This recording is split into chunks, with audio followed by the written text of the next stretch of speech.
Everyone in Beijing's elite circles knew I was a dog raised by the Gu family.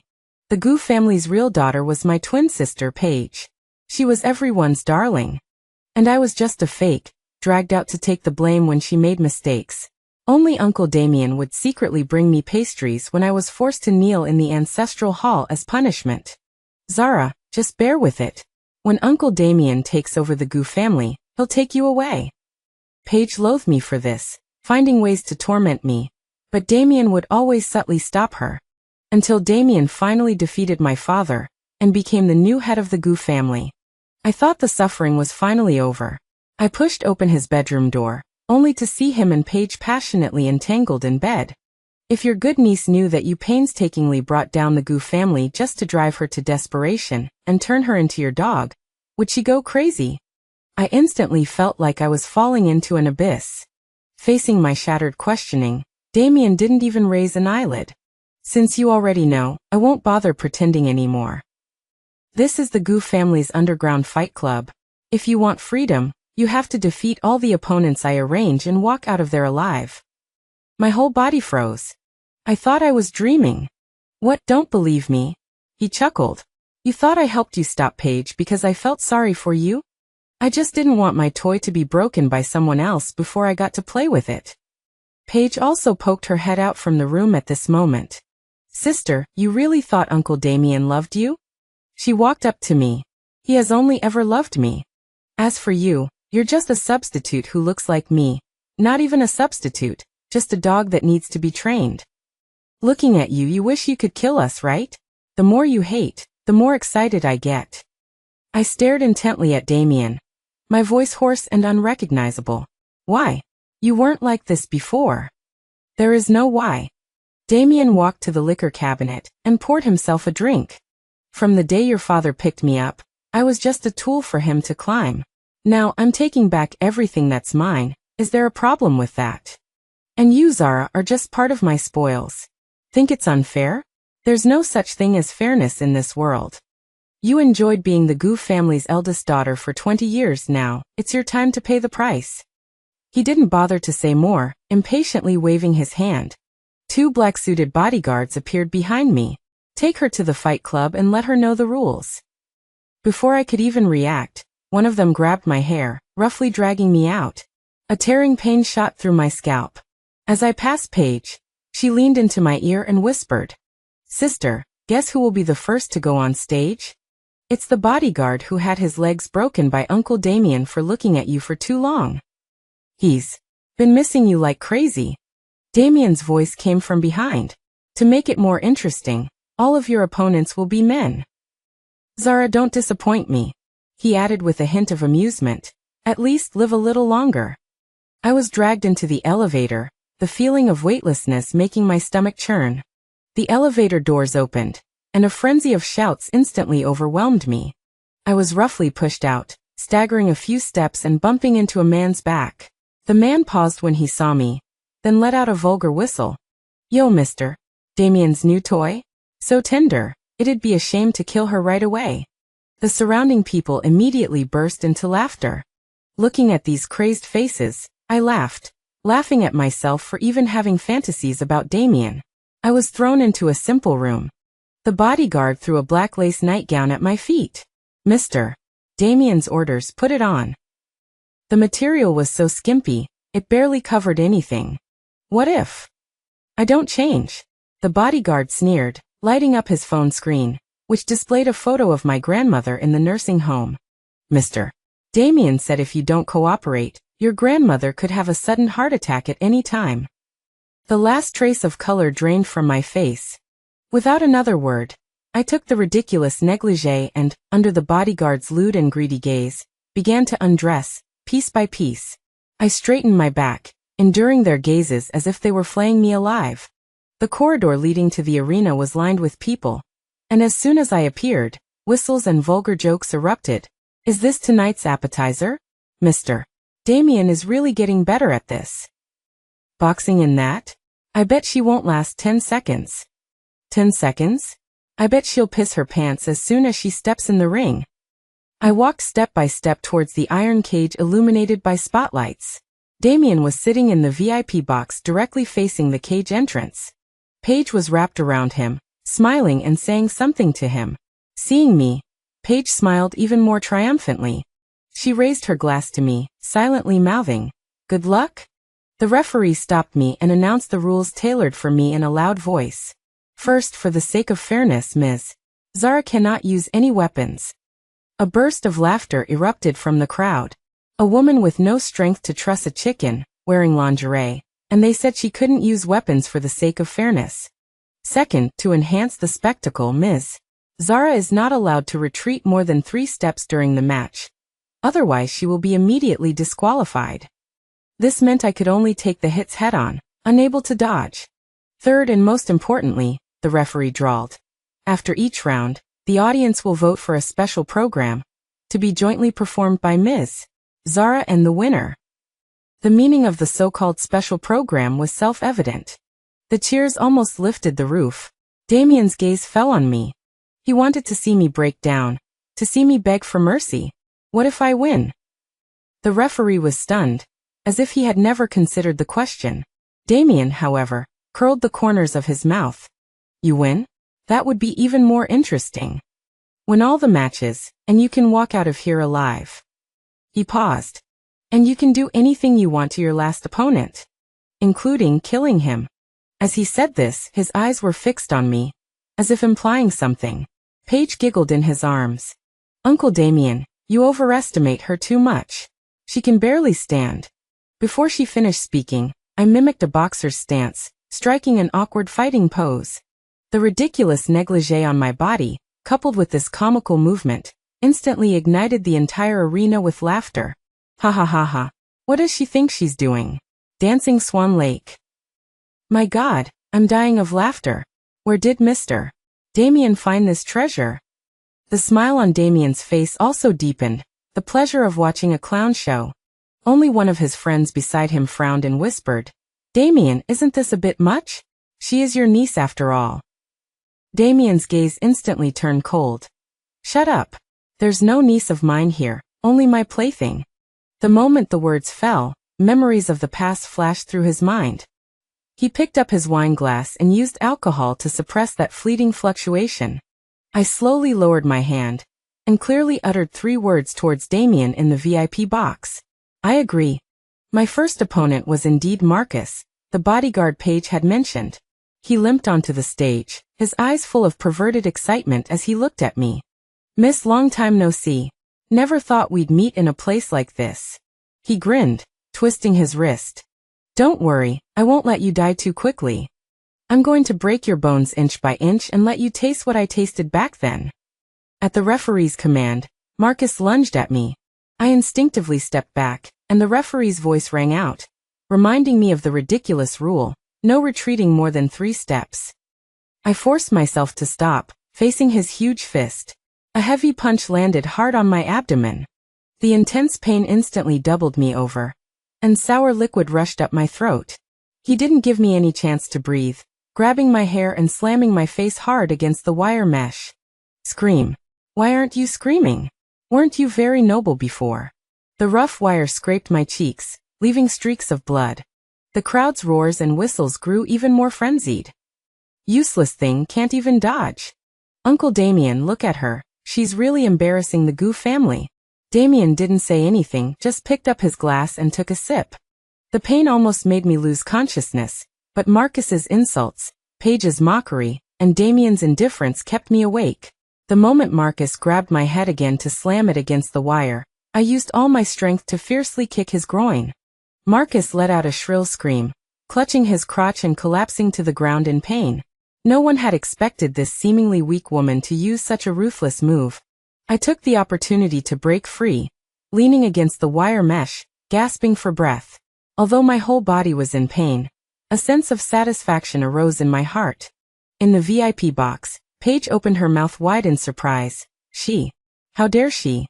However, my counterattack did not bring victory.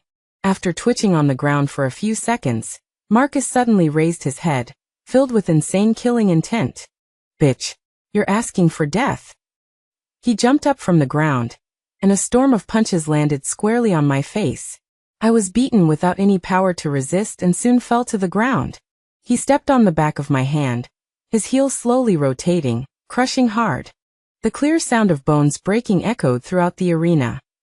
The intense pain made my vision go black, and I almost fainted. "Stop!"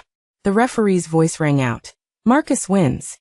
Only then did Marcus release his foot, a look of triumphant revenge on his face. "Miss, how does that taste?" I lay on the cold ground, my consciousness blurred. On the big screen, the votes rolled quickly, finally settling on the words "lick feet."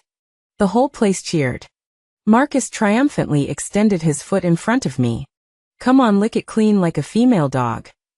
At this moment, Damien was watching this scene with interest. Not only did he not stop it, but he also picked up the microphone and said to the whole arena, "It seems our Ms. Zara doesn't quite understand the rules yet. Who's going to teach her?" As soon as he finished speaking, two burly men walked onto the stage, pressing hard on the back of my neck, forcing me to lick his foot. In the following matches, I became a joke. Every night, I was dragged back to that small room. And the next day I was dragged back to the ring, repeating the failure and humiliation. Striptease. Bark like a dog. The special programs that the audience came up with became increasingly vulgar, each time trampling my dignity underfoot. But I didn't beg Damien for mercy, not even once. My silence was clearly more enraging to him than cries for help. The opponents he arranged for me became stronger and stronger, even desperate thugs who stopped at nothing. Until a butcher revealed a dagger. The whole arena was in an uproar, and even the referee looked at Damien. Damien simply said, "In the arena, life and death are at your own risk." The sharp knife slashed across my face, leaving a deep, bone-deep wound. Just when I thought I was going to die here, some kind of instinct hidden in my body was awakened. I dodged the fatal blow, slammed my shoulder hard into his ribs, and then exploded with extreme force. I won in a tragic way. I clutched my bleeding arm and looked coldly at the VIP box. The expression on Damien's face seemed to be one of regret. But that emotion, before it could fully form, was completely strangled by Paige's vicious words. "Uncle Damien, look at the way she's looking at you, like she wants to eat you alive. She's just an ungrateful wolf cub. Your soft heart will only make her hate you more." She leaned close to his ear, whispering something else. Damien's body visibly stiffened, and then, the trace of pity in his eyes completely disappeared. "You're right, I've been too lenient." He picked up the microphone and announced to the entire arena, "Tonight's match is over. But to reward our brave Ms. Zara, I have prepared a truly special program for her." As soon as he finished speaking, several men walked in, surrounding me with ill intentions. The one leading them was Marcus, the very same man who had broken my hand bones in the first match. "Damien, you're insane." His friend, the one who had previously tried to dissuade him, stood up again. "You can't do this." Damien shoved him aside. "What I do is none of your business. Zara, this is your last chance. Kneel now, beg me. Say you were wrong. Say you're willing to be my dog, and I'll let you go." Paige giggled from the side. "Sister, hurry and beg for mercy. See how much Uncle Damien pities you? You only need to kneel down and wag your tail, and you'll be saved." Looking at those ugly faces, I suddenly laughed. "Damien, you're dreaming." My answer completely shattered the last shred of patience he had left. Let her know what true despair is. I didn't struggle, didn't cry out, just opened my eyes wide, staring fixedly at the blurry figure in the VIP seats. I don't know how long it lasted, but it was all over. I was thrown into the center of the ring like that. "Damien, you will regret this." Paid content. I don't know how long it lasted, but I was dragged out of the iron cage like a dead dog and thrown into a corner backstage. Damien and Paige had left as well. In the huge arena, only a few cleaners were numbly cleaning up the mess. One of the cleaning uncles saw me, a flash of pity in his eyes. He quietly walked over and put a relatively clean employee jacket over my torn and battered body. "Girl, hurry up and leave. If you don't leave now, you really won't be able to." I used all my strength to barely prop myself up, but the intense pain in my hand bones and the pain of my body being torn apart made me fall again. Just then, a pair of expensive leather shoes stopped in front of me. It was Liam, the friend who had tried to dissuade Damien.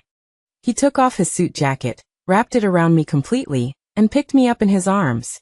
Don't be afraid, I'll take you away from here.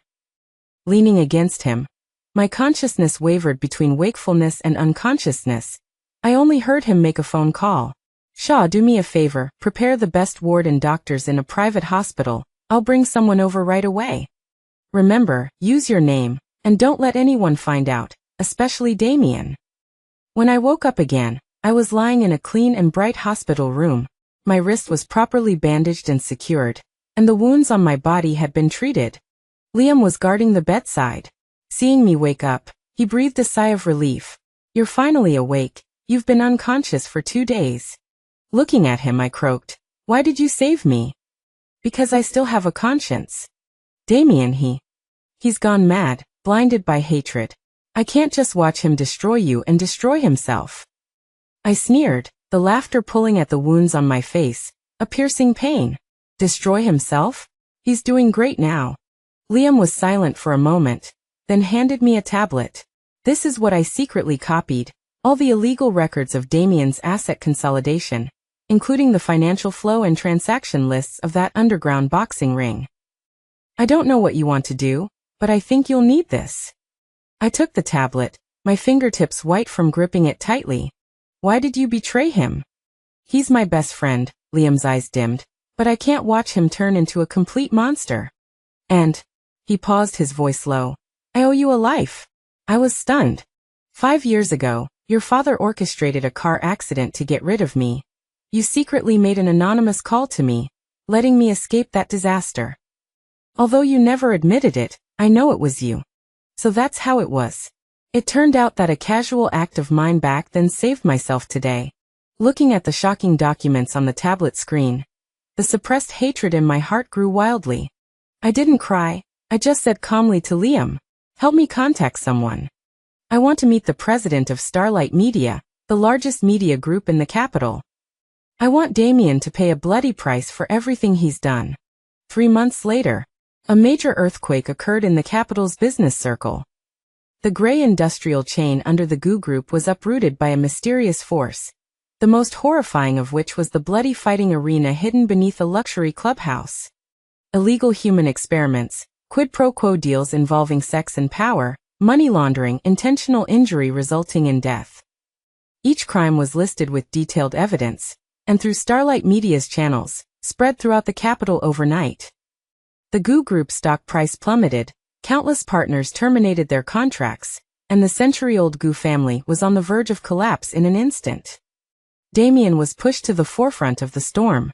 He used all his connections, wanting to suppress the incident, but found that the force had trapped him tightly, unable to move. He sat in his office, frantic, with Marcus standing in front of him, his face bruised and swollen from Damien's beating. Useless. You can't even find a woman. Damien slammed a crystal ashtray at him. Marcus didn't dare to dodge, letting the ashtray cut his forehead, drawing blood. Mr. Damien, we've searched the entire capital, but we haven't found any trace of Zara. She's vanished into thin air. Vanished into thin air? Damien's eyes were bloodshot. He grabbed his collar. How could a woman with no money and broken hand bones vanish into thin air? Someone must be helping her behind the scenes. Liam's face, always wearing a gentle smile, flashed in his mind. Damien immediately called Liam. Liam, is Zara with you? Liam chuckled on the other end of the phone, his tone as usual. Damien, are you confused? Didn't you say that there was no niece there, only your plaything? Wasn't that plaything of yours given to your subordinates? Why are you asking me for her now? Damien's breathing hitched. Hand her over. I'm sorry, I don't know what you're talking about. Liam's tone turned cold. If you're trying to find a scapegoat for this crisis, you've come to the wrong person. Although my G family is not as good as your GU family, we are not soft persimmons to be manipulated. With that, Liam hung up the phone. Damien was so angry that he slammed his phone to the ground. Paige walked out of the lounge, wearing only his shirt. She stepped forward, wanting to comfort him. Uncle Damien, don't be angry, it's not worth getting angry over that bitch. My sister must have been rescued by some random man. Maybe she's enjoying herself in someone's bed right now. Get out! Damien pushed her away, his eyes full of disgust. The body that once seemed so enticing to him, now only made him feel sick. Paige, caught off guard, fell to the ground, looking at him in disbelief. Uncle Damien. I told you to get out. Can't you understand? Damien roared. Take your things and disappear from my sight immediately. Now whenever he sees Paige's face, he's reminded of Zara. Reminded of her, covered in wounds, yet still holding her back straight. Reminded of her lying in a pool of blood, using her last ounce of strength to say, "You'll regret this," in his direction. That look, it pierces his heart day and night. He impatiently ripped off his tie, with only one thought in his mind. Find her. He must find her. Meanwhile, in the top-floor office of Starlight Media, I stood in front of the huge floor-to-ceiling window. The scars on my face had faded, leaving light pink traces. Mr. Shaw, the president of Starlight, stood respectfully behind me.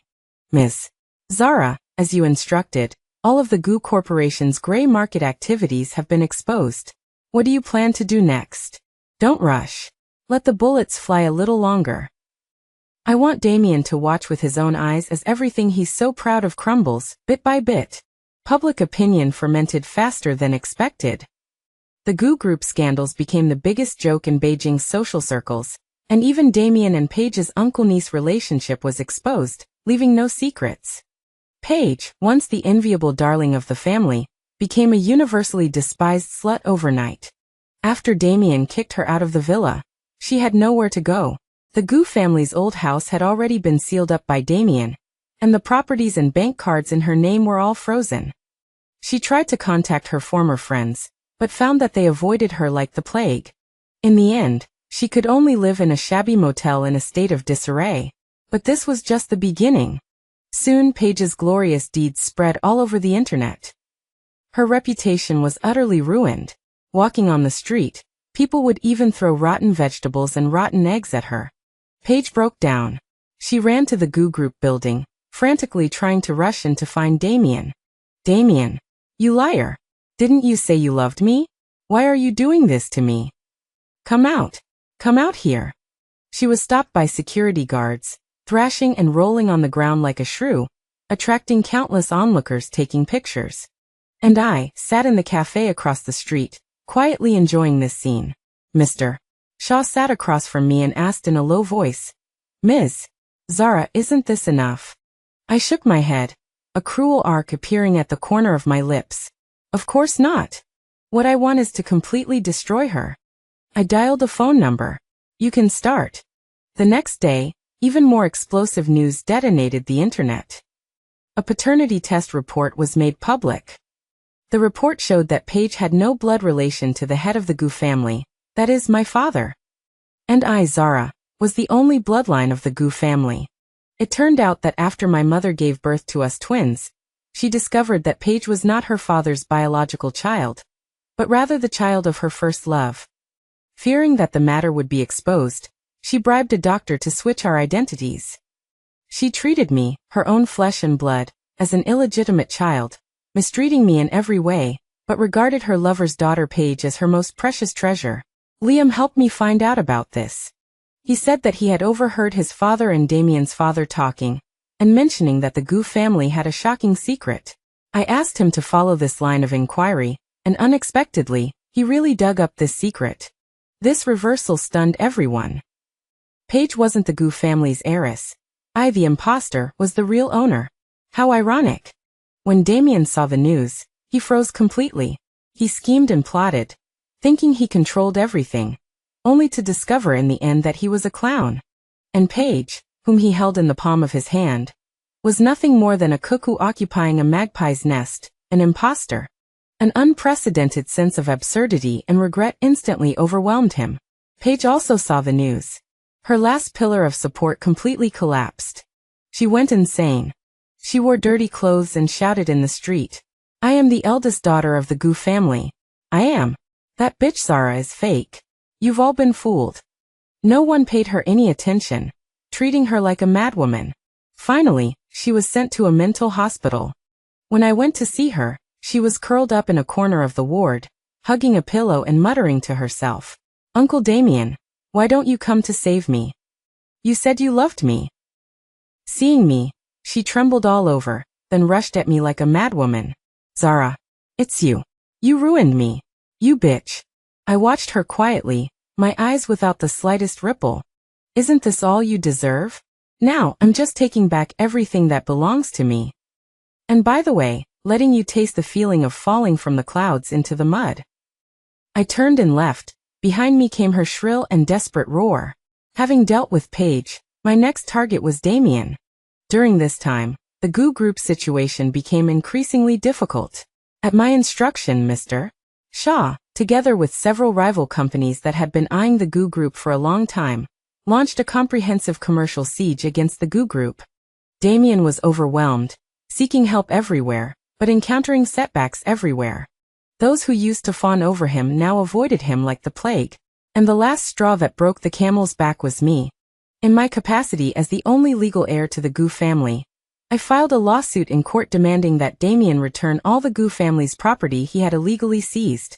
With the legal validity of that paternity test report confirmed, my victory was almost a foregone conclusion. Damien was completely cornered. And I chose to appear in the public eye in a high-profile manner at this time. At a commercial gala of the highest caliber in the capital, I entered gracefully. My appearance instantly attracted everyone's attention. That's Zara. Oh my God, she's not dead. And she's become so imposing. The man next to her is Mr. Shaw of Starlight, right? It seems the Goo family's fate is really about to change. Amidst the discussions, I saw Damien at the end of the crowd.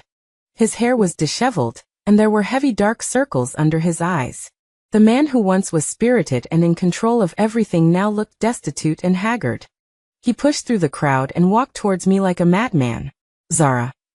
His voice was hoarse, with a hint of trembling. However, as soon as he took 2 steps closer, he was stopped by the bodyguard behind me. Sir, please respect yourself. Damien disregarded everything. He just wanted to grab me and confirm my existence. Zara, it's me, Uncle Damien. I looked at him coldly, as if looking at a stranger. I didn't even give him an extra glance. Damien froze in place, watching my back in despair. Countless fragments of memories exploded in his mind. The little girl in the ancestral hall, kneeling upright but secretly smiling at him when she received his pastry. The little girl in the garden, pushed over by Paige but turning around to comfort him. Uncle Damien, it doesn't hurt. On the boxing stage, the woman covered in blood still refused to beg him for mercy. It turned out that what he had destroyed with his own hands was never just a plaything, but the only light in this world that had ever given him sincerity and warmth. A sense of overwhelming regret swept over him, almost making him unable to stand. The bankruptcy liquidation of the Goo Group went even smoother than expected. With swift and decisive measures, I took everything belonging to the Goo family and placed it under my name. I established a new company, named Zhaoyang, symbolizing new beginnings and hope. Liam became my right-hand man and Mr. Shaw was my strongest ally. Everything was developing in the best direction. Until Damien came knocking. He had somehow gotten through the layers of security and arrived at my office door. He looked even more haggard than he had at the banquet, as if he had aged 10 years overnight. Zara, can we talk? I sat behind my desk, without even raising my eyelids. I have nothing to talk about with you. He stood there stubbornly, his voice filled with pleading. Just 5 minutes, no, 3 minutes is enough. I finally looked up, gazing at him coldly. Damien, what makes you think I would ever want to see you again? He took a step back, pierced by my icy gaze, the color draining from his face. Zara, I know I was wrong. I was blinded by hatred. I'm a bastard. I'm not even human. He began to apologize incoherently, trying to explain his actions back then.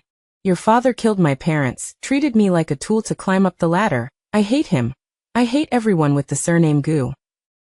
But I never really wanted to hurt you.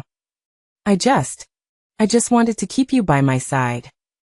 Listening to his pale and weak defenses, I only felt ridicule. Wanted to keep me by your side, so you threw me into a boxing ring, let me be humiliated by a group of men? Wanted to keep me by your side, so you watched me have my hand bones broken, my face ruined, almost dying? Every word I spoke struck his heart like a hammer blow. He opened his mouth, but couldn't utter a single word. Zara, please give me another chance, okay? I beg you. He suddenly fell to his knees in front of me with a thud.